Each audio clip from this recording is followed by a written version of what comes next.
Hi, it's Andrea, and I have a kiln unload. Let's get into it. So this kiln is really cold, and that's not usually the case when I open my kiln. The reason it had so long to cool is I fired it on Tuesday night, and right now it is Friday afternoon. How did I wait so long? How did I have the patience? No, I am not extremely patient. It is because on Wednesday morning I left very early for Stoke-on-Trent, where I was on a glazing course with Mako at Pot Glaze. Now, if you don't live in the UK, none of those names other than Mako will mean much to you, but Stoke-on-Trent is sort of the home of UK pottery. It is very famous for where pottery comes from, where they used to have a lot of potteries and still have a lot of potteries there. Pot Glaze is a very big supplier of clay and glazes and equipment and stuff, and they had Todd Hickerson from Mako come, and he's been doing a week of course, so he's probably teaching it right now. And I went to 2 of the days, and it was really good. Really enjoyed it. Really intense. Yeah, Todd just kept bringing us projects to do. It was really good, and the best part of it was I got to meet Sarah from the Stokey Potter. It was really lovely to meet her. We had a good chat yesterday. We sat next to each other and got to know each other a little bit better. But honestly, we were concentrating so much on glazing. I feel like I was looking at that while talking to her, and obviously looking up to her. But I feel like we need to meet up again, don't we, Sarah? Because it'll be different not having to work so hard on our projects. I'll show those in another video. They're coming up. So this kiln has had plenty of time to cool down, because when I got home last night I was way too tired to unload it. And then this morning I had a different craft project on. I went to a little embroidery workshop. Quite enjoyable. Maybe I'll put a picture of what I was making at the end with this. And yeah, so here we are, finally unloading. So in here I have some Halloween stuff, some glazed chip plates, or at least one glazed chip. Maybe I thought I had more than one, I can't remember. A charcuterie dish. I'm really looking forward to seeing how it came out, because there's a few things I wanted to test on it. And I have a set that I did, because a lot of the things I've been doing recently have been, I like this color, I have this glaze, I want to try this, and I want to see this color. And this time I made several things with the same glazing pattern, because I'm selling some things in a little shop nearby, and I think it'll work better if they look consistent, because then people might buy more than one thing, right? Does that make sense? I think it makes sense. Also in here, I had balanced, if you saw my short, I balanced something on a kiln post, worried that something would fall or it would melt or something, and there's no reason to worry about it. And there was no reason to worry about it, because it came out really well. It's a lot of Halloween stuff in here. And look at him. It's just a cute little dish with a cute little ghost on it. I got 2 more to go with it. That one was with Pazzler underglaze. Probably could have gone a little heavier on that, because you can see the stroke marks on that, but I'm okay with it. I don't mind it. I don't want to waste, spend too much time painting just a silly little cutie pie. This one I did with Stroke and Coat. And if you look really closely there, you can see the bat wings. They bled a little bit. It could also be me who didn't paint it very accurately. But it's okay. It's a little bit white there. I wonder if I don't know if you can see that on there. Went a little cloudy. That must just be the glaze on top of it. But it's fine. For what it is, it's super cute. And then I have one more ghost. And are you ready? This one's scary. I don't want to scare you, so I'm giving you some warning. Woo, boo, boo. Did I scare you? So we got one happy little ghost and one scary ghost. And these stack really nicely. So very simple, just clear glaze over. Like I said, that was Pazzler underglaze. That was Stroke and Coat. And that was also Stroke and Coat. I just wanted to compare and see how they did. They're about, I think this one is a bit whiter, but despite that, you can't see the brush marks as much with that one. So interesting. Okay, one of the other things I have here was just a little tester I did. I am going to be working with some brownies. It's if in case you don't know, that's sort of the group before Girl Guides or Girl Scouts in the UK, and I'm going to do, a friend of mine runs the troop, and I'm going to do some clay projects with him. And so we're going to make this little shape. I have this for a mold. It's just a little paper plate, and just so you can see, that's what the shrinkage is on this clay. This was a bunch of different stroking coats that I put on here. So that's 2 different blues, 2 different greens, pinkaboo, and what's the purple? I shall tell you what the purple is. I just have to, grapple. That's grapple in there. The blues are, one's the blues and one's blue yonder. And one of these is green apple and the other one is sour apple. Interesting. No, green thumb and sour apple. Yeah. Cool. And I just put texture on it before. What was oh, this was black tuxedo. I put the tuxedo on in the greenware stage, and then I put the rest on in bisqueware stage. I just want to see how it went. One thing interesting talking with Todd from Mako is he said that stroking coats, all of them are going to be just fine at cone 6, except, and not an except, but just a cautionary, the reds and oranges can sometimes get an orange peely effect when they're fired higher to cone 6. So he said just don't put them on thick. If you use 2 coats of the oranges or reds, it should be fine. And he said pink and purple are fine despite being similar because it's a different kind of composition for them. So that was a hot tip. There's your hot tip. I'm passing on the great knowledge already. Okay, I'm going to put that down. Can you see it? No, good. I'm going to keep it for a minute. So keep you as a surprise. I'm going to pull this out. And I'll show you my cone. Show you my cone pack. On the top there, I got a good 6, the 7 just started to go, and that's because I know it heated up quite a bit because I had several shells in there, and when you have more shells, it always heats up a bit more, even if you're heading for the same temperature. Okay, this was my glaze chip bowl, and while it looks pretty, you can see here I have a big lump, and I knew that I had some lumps, but I didn't think I had like that kind of lump. Like here, there's a little lump of yellow on it. And I think what might have happened is I may have had a bit of dry clay in with my glaze chips somehow, which is a bit aggravating. I used honey flux. This is the first time using honey flux. What was it? It was 2 coats of honey flux and 1 extra. And I'm like, and I don't know why you all love honey flux on stuff like this. It is very boring. I mean, fine, yes, for getting a nice flow, great, but for just over something boring, I'm not impressed with it. I don't like it much at all.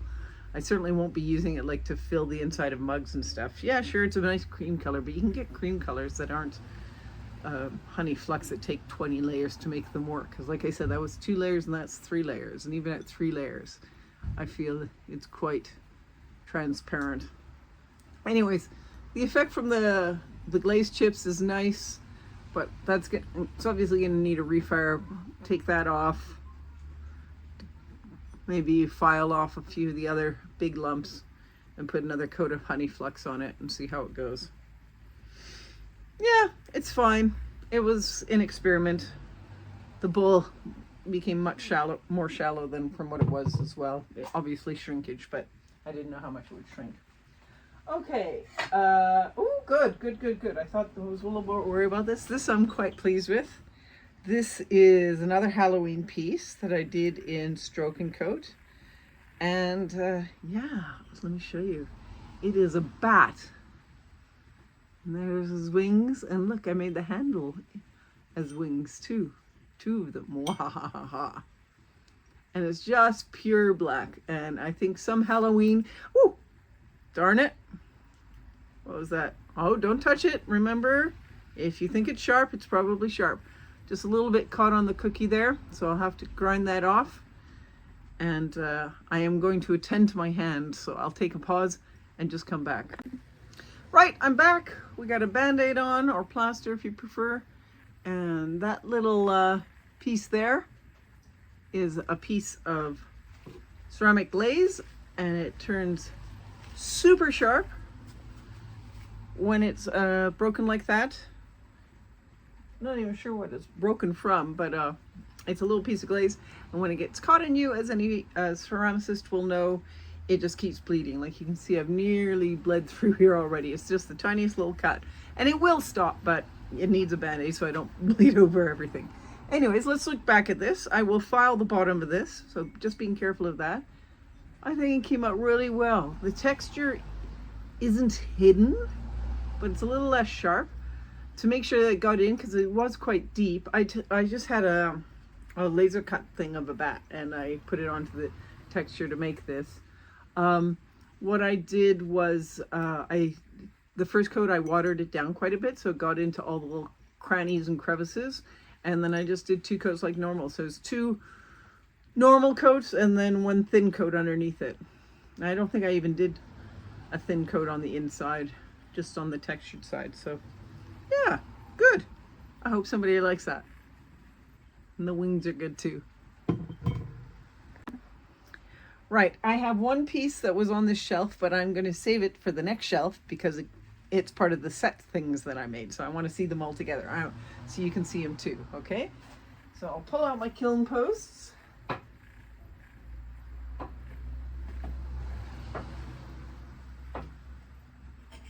And I think I will get rid of this cookie and this one, because that's I had the bat sitting on this cookie and then the wings over this one in case they tilted down or something. So those 2 are done. Don't need to be cut anymore.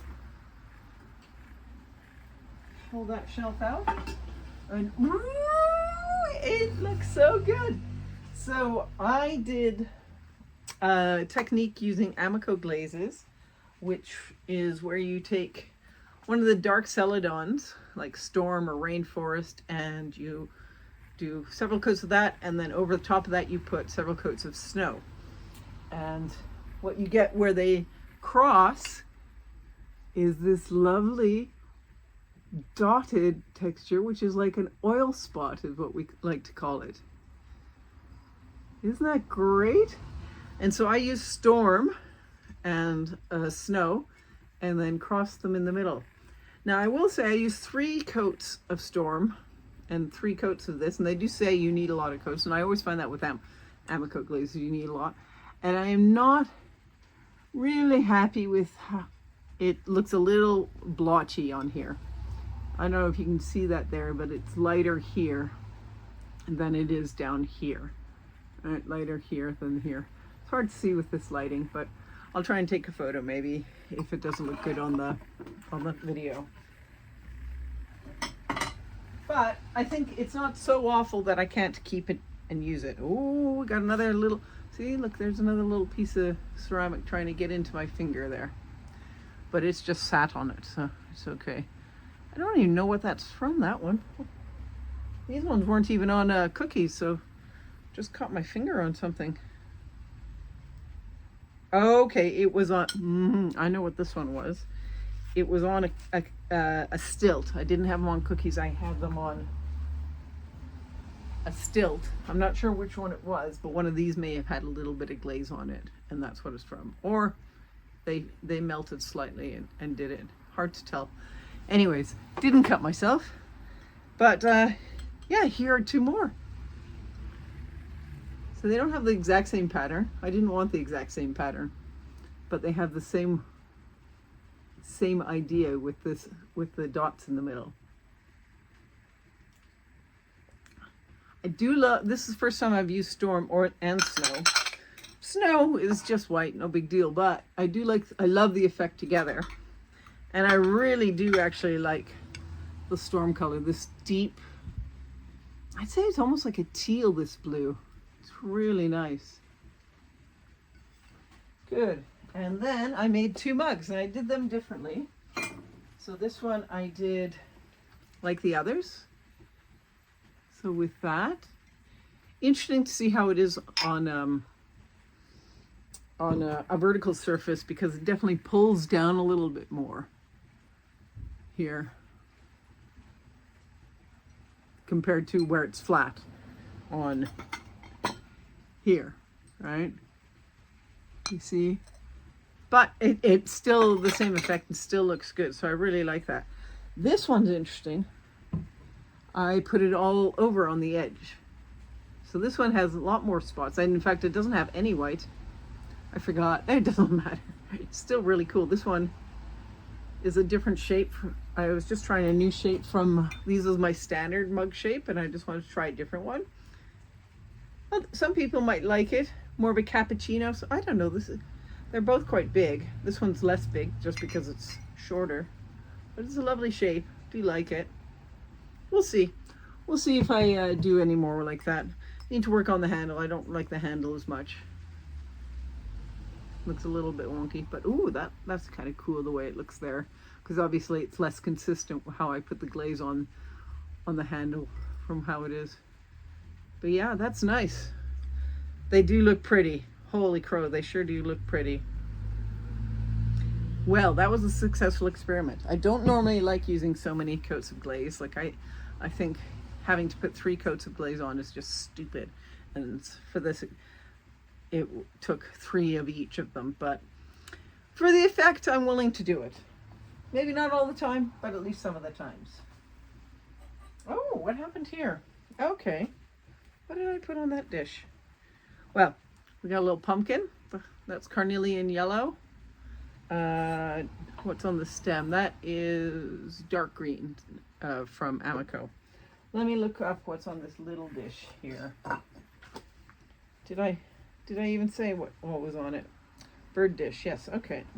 Oh, interesting. Okay, so I spilt some Celadon Bloom, and because I'd spilt it, I scooped it all up and I put it in a separate container to the Celadon Bloom. But when I put it on the dish, that did not act like Celadon Bloom, did it? No, that's a completely different looking glaze there. I mean, it could have gotten hotter and it bloomed everywhere, but I don't think that's what it is, because Celadon Bloom is usually quite transparent, like a Celadon. Celadon Bloom, it's in the name. And I'd had black underglaze on these little birds. I've made this little dish before. Well, you know what? It's not ugly. It's just not what I was expecting with the birds. It's a little bit more subtle with them there. I wonder if there's a better place I can put the camera so I can catch the light a bit better. It's about the same. But yeah, it's all right. So yes, this was just trying to use up glaze. So that is a lovely color of the glaze, but it doesn't look like Celadon Bloom. So good to know. Right, I'll take out the next shelf. There's a lot of cookies to remove, so I won't make you wait. So just as an aside, look, my 2 cookies fused together. So, oh, they did come apart, but definitely time for some new cookies. This one also split while I was there. I always put these lines like that so the cookies can expand and contract a little while they're drying, and also while I'm firing them. But it does mean they sometimes split on the weak points, but that's okay because they're cookies and I'd rather the cookies split than my piece. Okay, I have one more thing in here. I haven't looked at it, and it is a charcuterie board. You may have seen me carving it. What I did is I made that out of clay. Then I put a white slip over top, carved into it, and then I put a glaze on top. Now, what I'm curious about is whether the white slip will be white or whether it will be back to this sort of slightly off-white that the clay body is. And I don't know yet, so we will see when I look. And when I had bisque fired it, it had been flat and drying, completely flat, but in the bisque it warped a little, and I'm sure that's just from how I made it. So I put it on my bottom shelf. It was quite small between 2 shelves, so it would have had a lot of heat work, and I'm hoping that maybe it slumped down a little bit and flattened out. Let's see. I also put some silica sand under it so it could move around a little bit. Silica sand works sort of like ball bearings, so it can move as it shrinks and contracts a little bit. I haven't looked. Maybe it's cracked. Maybe it's perfect. Let's see. It didn't crack. It didn't crack. And it looks great. So you can see a little bit of the sand here still left. Let me just brush that off. Don't need to brush it back into the kiln. Another reason I put it on the bottom shelf. Oh God, there's another place. Did I just, that's just a bit of my kiln wash, I think, sticking. Oh, that's fine. Another reason I put it on the bottom shelf is with the sand in it meant I wasn't going to knock sand onto any pieces below it. And I think it's very subtle, but it's, you know, you want to highlight the food, not the board. Look at it. That's with the white slip. That's the bare clay. Both have transparent glaze on top. And there's the pattern. And I think it's stunning. Lovely. Let me see if it sits flat. Oh. Well, what's interesting, hang on, let me show you. So I just have it on here with the other pieces. You see how lovely that sun is? It's gorgeous. Had a brief intermission there while my husband came out. He thought I was talking to someone. Of course I was talking to you. He came out and admired it. You know you're getting better when your husband goes, ooh, like he's supportive, but he doesn't always ooh and ah over it. And he did like all of these. He thought they were good. So, but let me show you the plate, the charcuterie plate. So you see here, you can hear there's a tiny bit of a wobble, but not much. But funny enough, this corner's raised up, but I think it's okay. I think that's good enough that I can still sell it. It's good. Yeah, that's my kiln opening then. Quite pleased with how those things came out. I'd probably say that set of pieces with the oil spot with the 2 Amico glazes are my favorites. Like, so all the set together is good. This is probably the most disappointing with the lumps on it. I know I keep saving all my glazed chips, but when they keep coming out like this, what's the point? Maybe I need to try on some flat things and see how, or more flat things. I have done them on flat and see if I like it better. Anyways, there should be another kiln opening soon because I have loads of pieces that I did with Mako. They provided all the bisqueware and then we take it home to fire. So that's what I'll be doing. I'll include a little photo or video here at the end of all the pieces, and that should be coming soon. Might be even this weekend. All right. Thanks again. If you liked it, please remember to subscribe. Please leave a comment for your favorite piece or a question if you have any for me. And if you have a friend who might like it, maybe you could even share it with them. Hype the video. There's a hype thing now I've seen. Whatever. Give me a little bit of love. All right. All right. Talk to you soon. Thanks very much. So this is what I have to fire. All of this stuff came home with me. Ooh, exciting.